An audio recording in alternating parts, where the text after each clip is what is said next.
안녕하세요. 안중중학교의 귀한 성도 여러분. 오늘 제가 이렇게 또 말씀을 전하게 되어서 얼마나 기쁘고 감사한지 모르겠습니다. 사실 이번 주는 저에게 있어서 굉장히 바쁜 그런 한 주였습니다. 그럼에도 불구하고 이 자리 가운데서 하나님 말씀을 전하는 것이 얼마나 주님의 은혜인지요. 우리는 주님의 은혜로 인하여 구원받았고, 그래서 이 자리에 있고 또한 주님의 은혜로 함께 모일 수 있었음을 기억하시길 바랍니다. 제가 방금 주님의 은혜로 우리가 이 자리 가운데에 나왔다고 말씀을 드렸습니다. 우리가 지금 어디에 있다고 여러분 생각을 하십니까? 우리가 어디에 있죠? 우리는 모두가 아시듯이 교회에 있습니다. 오늘 제가 나누고 싶은 말씀은 교회란 무엇인가? 교회란 무엇인가에 대한 말씀입니다. 교회란 무엇인가에 대해서 지금까지 많은 믿음의 선배들이 고민하셨고, 또 앞으로 많은 우리 크리스찬들이 고민을 할 것입니다. 교회가 무엇인가를 왜 고민하느냐에 대한 의문을 가진 분들도 분명히 계시겠지만, 그럼에도 우리가 이러한 고민을 할 필요가 있는 이유는 상당히 많은 교회들이 세상에 비판을 받고 있기 때문인 것입니다. 여러분, 교회란 무엇인가요? 여러분, 교회란 무엇이라고 생각을 하십니까? 방금 제가 주님의 은혜로 우리가 이 자리 가운데에 나왔다고 말씀을 드렸습니다. 맞습니다. 교회는 주님의 은혜를 입은 사람들이 모이는 곳이 바로 교회인 것이죠. 우리는 보통 이 교회를 건물로 생각하는 데가 많이 있습니다. 그러나 사실 교회라는 이 단어는 신약성경의 에클레시아라는 헬라어에서 또 구약성경의 카할이라고 하는 히브리어에서부터 나온 단어입니다. 네, 여러분, 뭔가 조금 이상하지 않습니까? 제가 오늘 질문을 굉장히 많이 하는데요. 무엇이 이상한지 혹시 추측이 가능하십니까? 무엇이 이상할까요? 우리가 신약성경에서는 교회란 단어가 굉장히 많이 나옵니다. 신약성경을 읽다 보면 교회란 단어를 우리가 많이 접하게 되죠. 그런데 구약성경에서는 교회란 단어가 없죠. 철치라는 이 단어가 구약성경에는 나와 있지 않습니다. 그러나 일반적으로 히브리어인 그 카할이라는 단어를 헬라어 성경에 쓰이기 위해서 번역을 할 때에 에클레시아라는 단어로 번역을 합니다.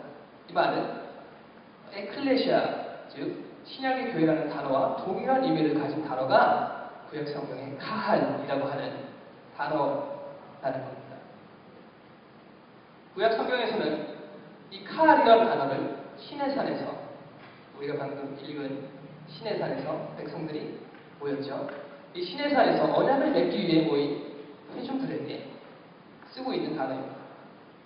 신약 성경의 에클레시아라는 이 단어 또한 교회를 지칭하는데요. 이 단어는 예수님께서 십자가에 달려 돌아가시고 부활하신 후에 나타난 제자들이 모임을 표현할 때 쓰는 단어입니다. 이 두 단어의 공통점이 있습니다. 무엇일까요? 이 두 단어의 공통점은 부르다라는 뜻이 포함되어 있다는 것입니다. 즉 구약에서는 하나님께서 직접 부르신 백성들을 뜻하는 것이고, 신약에서는 예수님으로 인하여 부름받은 자들을 교회라고 지칭하고 있다는 사실입니다.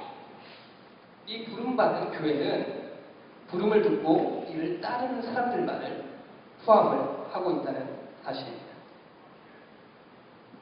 교회는 하나님께서 부르시고 이를 따르는 사람들이 모인 공동체라는 이야기죠.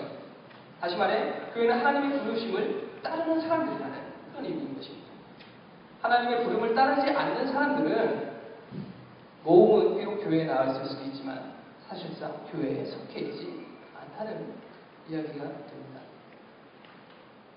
고린도전서는, 이 바울이 이야기하는 고린도전서는 교회란 무엇인가에 대해서 설명을 해주고 있는 서신서입니다.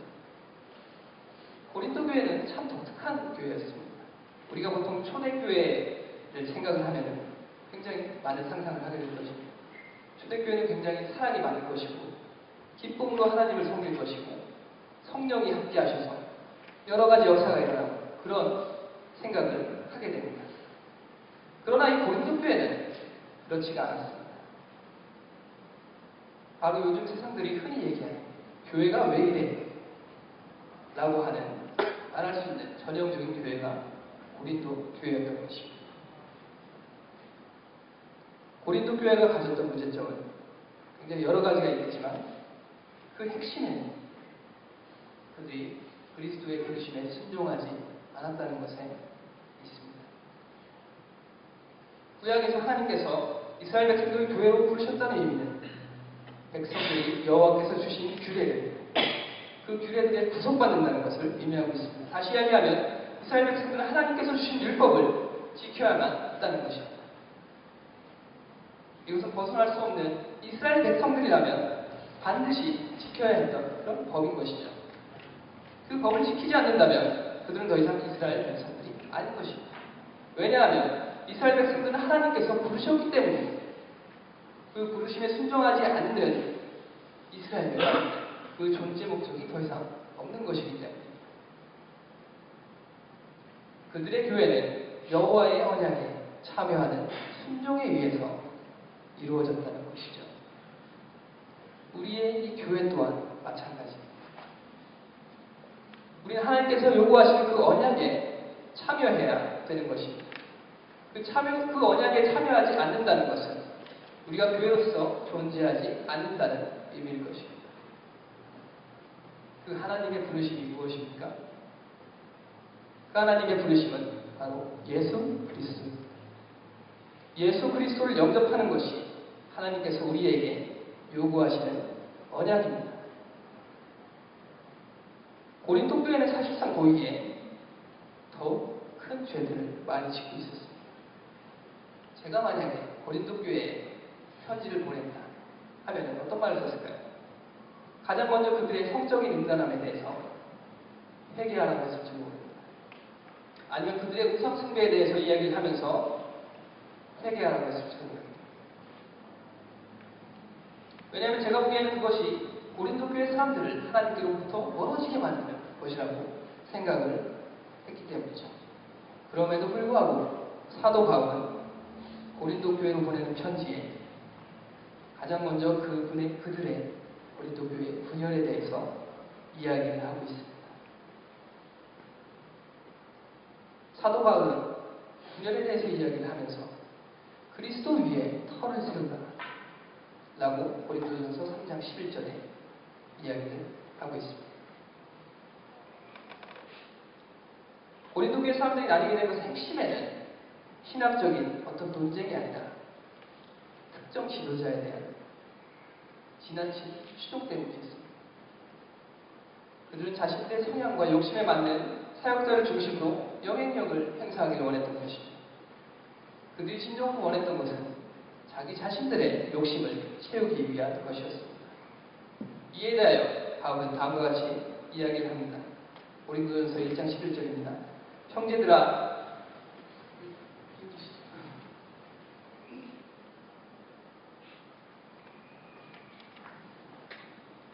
고린도전서 1장 11절에 형제들아, 내가 우리 주 예수 그리스도의 이름으로 너희를 권하노니 모두가 같은 말을 하고 너희 가운데 분쟁이 없이 같은 마음과 같은 뜻으로 온전히 합하라. 사도 바울은 그들의 마음이 중심이 예수 그리스도께로 향하지 않았다는 것을 알고 있었습니다. 바울은 고린도 교회 교인들에게 우리가 그리스도 안에서 한 형제임을 기억하라고 이야기를 하고 있는 것이죠. 바울은 교회가 부르심을 받은 가장 중요한 목적은 십자가에 못 박히신 그리스도를 중심으로 살아가야 한다는 것입니다. 이것이 하나님께서 교회를 부르시는 목적인 것입니다.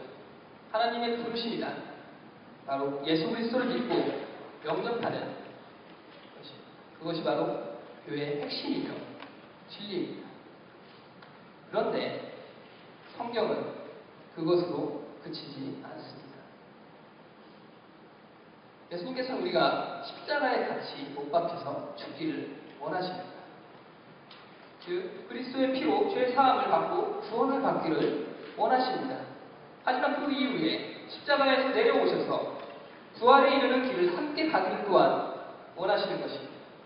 다시 말해 우리가 죄사함을 받고 구원을 얻었다면 그 후에 그리스도를 따르는 주님의 교회로 나아가야 한다는 것입니다. 교회의 목적은 예수 그리스도의 부활의 길을 함께 가는 것입니다. 그것이 바로 예수 그리스도의 교회를 향한 부르심인 것이죠. 하나님께서 우리에게 구원의 길을 제시하시고 예수님께서 우리에게 부활의 삶을 제시해 주신 것입니다. 예수님께서는 말씀을 하십니다. 너희는 그의 나라를 구하라. 다음 누가 보죠? 누가 보세요?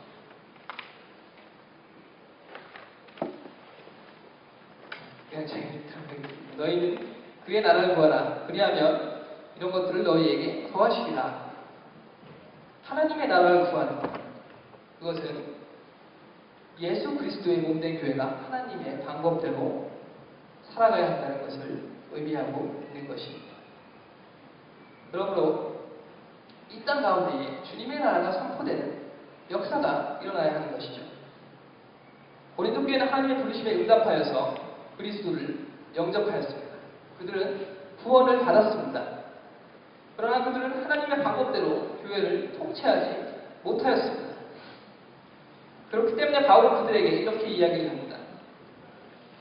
고린도전서 3장 15절입니다. 그러나 자신은 구원을 받되 불 가운데서 받은 것 같으리라. 교회의 부르심은 구원의 부르심과 부활의 부르심이 함께 가야 하는 것입니다. 즉 교회는 하나님의 구원을 받아들이는 것을 넘어서 하나님의 뜻에 합당한 삶을 살아야 하는 것입니다. 저는 이것을 그리스도의 방향성이라고 부르도록 하겠습니다. 하나님의 뜻에 합당하게 사는 이것이 그리스도의 방향성인 것이죠. 이스라엘 백성들이 교회로서 공동체가 된 최초의 사건은 시내산에서의 일이었습니다. 하나님께서 이스라엘 백성들을 이집트에서 나오게 하신 뒤에 그들을 바로 가나안 땅으로 인도하시지 않았습니다. 근데 어디로 갔죠? 시내산으로 갔습니다. 그리고 그 자리에서 하나님께서 이스라엘 백성들에게 말씀하십니다. 너희는 내 소유가 될 것이다. 출애굽기 19장 5절에 나옵니다. 너희는 내 소유가 될 것이다. 그 전까지 그들은 하나님의 손 안에 있지 아니하였습니다. 아브라함의 하나님, 이삭의 하나님, 야곱의 하나님이었지만 이스라엘 백성들의 하나님이 아니었던 것입니다. 왜냐하면 그들은 이스라엘 백성들 하나님을 몰랐기 때문입니다. 그러나 시내산에서 하나님께서 이스라엘 백성들에게 언약을 주심으로 그리고 그들이 그 언약에 순종함으로 그들은 하나님의 소유가 되었습니다. 그들은 하나님의 언약의 임치심을 받은 후에야 그들의 목적지인 가나안 땅으로 출발하였습니다. 그리스도의 방향성의 첫 번째는 그리스도의 소유가 되는 것입니다. 고린도 교회는 풍족한 교회였습니다. 그들은 무역으로 많은 돈을 벌었습니다. 그리고 어떠한 부족함도 없는 그러한 교회였습니다. 그들은 지식 또한 풍부했고요. 그들은 스스로 지혜롭게 여겼습니다. 그러나 그로 인해 그들은 스스로를 주인으로 여기고 있었습니다. 그리고 그들이 나아가야 할 그리스도의 방향성을 잃게 되었습니다. 교회가 만약 그리스도의 소유가 되는 방향성을 잃는다면 그것은 더 이상 교회가 아닌 것입니다. 그때의 교회는 그 자리 가운데서 멈춰야 합니다. 스스로가 교회라고 여기고 이루려고 했던 수많은 주님의 일들을 내려놓고 그리스도를 진정한 주인으로 받아들일 수 있도록 주님께 간구해야 합니다. 하나님께서는 고린도 교회에게 너는 내 소유다 라고 말씀하십니다. 하나님께서 선포하시는 너는 내 소유다 라는 말씀에는 우리의 순종이 함께 해야 되는 것이죠.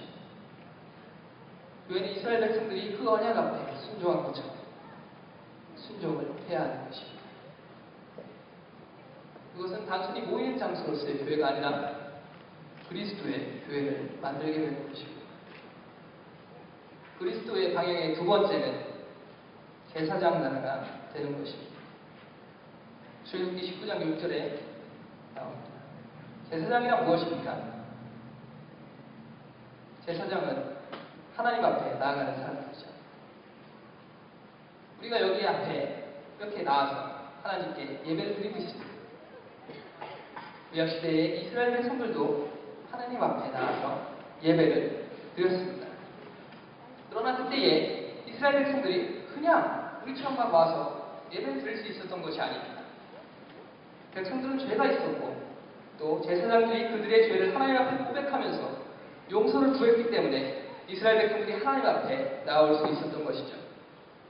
그리고 그들이 감당하지는 못하였지만 하나님 앞에 나온 이스라엘 백성들 또한 이방 민족들의 죄를 대신해서 회개하고 제사장 민족이 되어서 하나님의 복음을 전파하는 그런 사명을 받았던 것입니다. 제사장이란 무엇일까요? 제사장은 중보하는 것입니다. 서로를 돌아보고 서로의 죄를 위하여 사랑으로 기도하는 것입니다. 고린도 교회는 제사장이 되는 방향성을 이뤘습니다. 그들은 교회의 다른 사람들이 실수하고 연약해 했던 부분들을 알고 있었습니다. 그러나 그들이 취했던 행동은 서로를 향한 분노였던 것이죠. 그들은 자신들이 스스로 옳다 여기고 있었고 자신들이 높임받기를 원하였습니다. 그것은 그들로 하여금 제사장이 되는 방향으로 가지 않도록 만들었던 것입니다. 그들은 그리스도의 방향성을 잃어버린 것입니다. 하나님께서는 우리가 연약한 존재라는 것을 잘 알고 계십니다. 그렇기 때문에 우리는 의로운 존재가 아니라 의롭다 하는 칭함받는 존재인 것이죠. 그런데 그 의롭지 않은 우리를 어째서 교회로서 부르신 것일까요? 왜 혼자 의롭게 되는 교회가 아니라 부족함이 보이는 공동체로서의 교회를 세우셨을까요? 그것은 바로 우리가 서로를 위해 중보하기를 원하셨기 때문입니다. 중보란 무엇입니까? 중보는 사랑으로 서로를 불쌍히 여기고 그들의 죄를 위하여 기도하는 것입니다. 서로의 부족함을 인정하고 그것을 하나님 앞에 가져오는 것입니다. 우리는 비록 연약한 인간이지만 하나님께서 우리를 하나님의 교회로 세우실 것을 믿는 것이죠. 여러분, 우리는 온전한 존재들이 아닙니다. 모든 사람이 장성한 분량이 아닙니다. 그러나 우리가 서로의 연약함을 위해서 기도하고 중보할 때에 하나님의 교회가 세워지는 것입니다. 그리고 더 나아가서 이스라엘 백성들이 세상을 위해 중보하는 사명을 받은 것처럼 교회도 세상을 위해 중보하는 백성이 되어야 하는 것입니다. 중보는 율법의 완성인 사랑의 표현인 것이죠. 그리스도의 방향의 세 번째는 경외함입니다. 이스라엘 백성들은 시내산에서 여호와의 강림하심을 기다립니다. 그들이 여호와의 강림하심을 기다리는 것은 그냥 놀면서 기다리는 그런 것이 아니었죠. 여호와께서는 이스라엘 백성들에게 성결하라고 명령을 하십니다. 그들은 그들의 옷을 빨고 부정한 행동들을 하지 않습니다.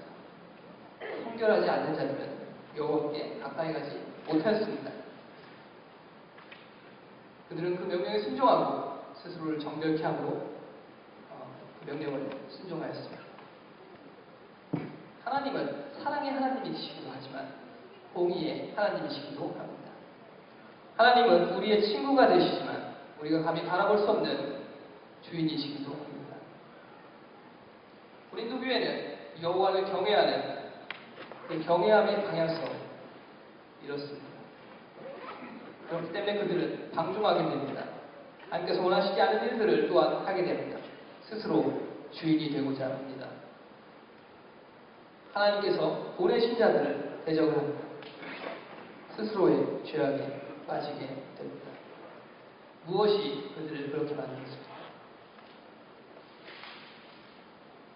그들이 여호와를 경외하지 않은 이유는, 하나님을 경외하지 않은 이유는 그들이 삶 속에서 하나님을 바라보지 않았기 때문입니다. 그들의 풍족한 삶은 그들이 하나님을 바라볼 필요가 없게 만들었던 것입니다. 삶 속에서 하나님을 바라보지 않는다면, 삶 속에 하나님을 바라볼 수 없다면 우리는 하나님을 경외할 수 없습니다. 하나님을 경외한다는 것은 삶 가운데 하나님을 바라보고 그분의 뜻을 따르는 것입니다. 그분의 뜻에 순종하는 것입니다.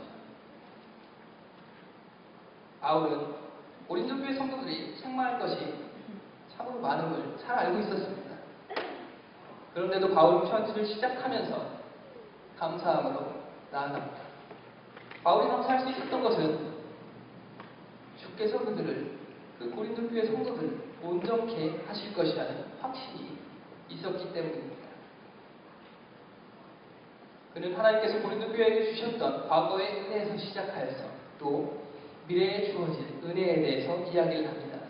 비록 지금은 고린도 교회가 문제가 많이 있지만 주님의 은혜로 결국 그들은 흠없는 자들로 나타나게 될 것을 바울이 믿었기에 감사할 수 있었던 것입니다. 사랑하는 성도 여러분, 우리는 주님의 교회로 부르심을 받았습니다. 주님의 교회로 부르심을 받았다면 이 말은 주님께서 우리를 주님의 방향성을 가진 하나님, 그리고 하나님의 공동체로 부르셨다는 이야기입니다. 우리 가운데 연약한 사람이 있습니다. 그리고 장성한 분량을 가진 사람들도 있습니다. 그럼에도 공동체라는 의미는 우리가 주님 안에서 하나라는 의미인 것입니다. 우리는 온전하지 않지만 이 모든 것들을 주님께서 이루어 주실 것임을 믿고 우리는 단지 그분의 방향으로 나아가면 되는 것입니다. 그렇게 한다면 그분의 은혜의 풍성함에 따라서 우리가, 교회가 그리스도 안에서 처음부터 바라던 그의 영광의 찬송이 될 것입니다. 주님의 이름으로 그리스도를 따르는 모든 성도 여러분을 축복합니다. 기도하시겠습니다.